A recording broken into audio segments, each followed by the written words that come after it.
చూడండి the area of rhombus whose one side and one diagonal measure 20 centimeters and 24 centimeters respectively. Okay, ఇక్కడ ఏం చేద్దాం first diagram అది ఇది ఒక rhombus అనుకుందాం. అయినా rhombus లో all sides are equal but the diagonals are different. ఇక్కడ ఇలా ఉన్నది ఇది ఇలా ఉన్నది. ఫర్ ఎగ్జాంపుల్ గా ఒక డయాగ్నల్ ఎంత ఉన్నది ఓకే ఒక సైడ్ అనేది 20 అనుకుందాం. ఒక సైడ్ ఎంత ఉన్నది 20 అనుకుందాం.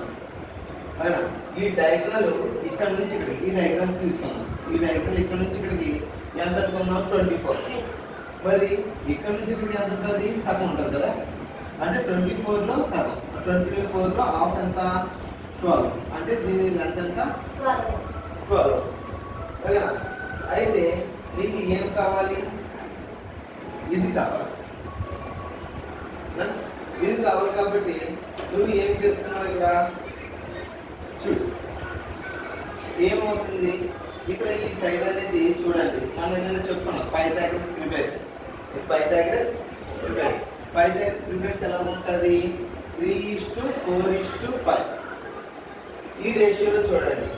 ఇప్పుడు ఫర్ ఎగ్జాంపుల్ 3 అనేది 12 అవ్వాలి. 3 అనేది 12 అవ్వాలి ఓకేనా. ఇది ఇక్కడ 5 అనేది 20 అవ్వాలి. అంటే ఏంటి ఇంటూ 4 20 ఇంటూ 4 12 ఈ రెండు వచ్చింది. మరి ఇక్కడ ఎంత అవుతుంది 4 4 16 అంటే ఇది ఎంత వచ్చింది 16 వచ్చింది అలా. మీకు ఇలా తెలియలేదు long method by using Pythagoras. అదే పైథాగరస్ థియరం ప్రకారంగా చూసుకుంటే ఇదేంటి హైపోథీనస్ స్క్వేర్ ఇదేంటి సైడ్ స్క్వేర్ ఇది సైడ్ స్క్వేర్ అనుకుందాం ఓకేనా. ఇదేంటి 12 square plus X square is equal to 20 square. 20 square అంటే ఎంత వచ్చింది 400.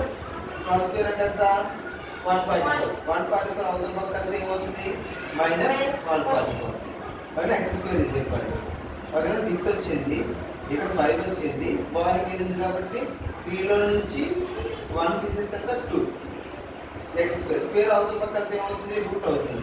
స్క్వేర్ అవుతుంది పక్కన ఏమవుతుంది రూట్ అవుతుంది. 256 రూట్ ఎంత అంటే ఎంత వచ్చింది 16 కదా అంటే x ఎంత వచ్చింది 16 ఓకేనా. ఇప్పుడు ఏమైంది నాకు ఏరియా కావాలి నాకు rhombus ఏరియా. rhombus యొక్క ఏరియా ఫార్ములా ఏంటి ఆఫ్ d1 d2.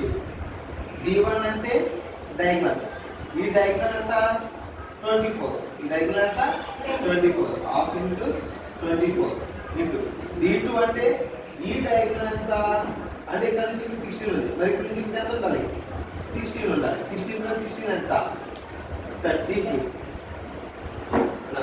క్యాన్సిల్ చేయండి దీని క్యాన్సిల్ చేయండి 16 అదే 24 ఇంటూ 16 అయినా 6 4 ఎంత 24 అక్కడ 12 14 ప్లస్ 24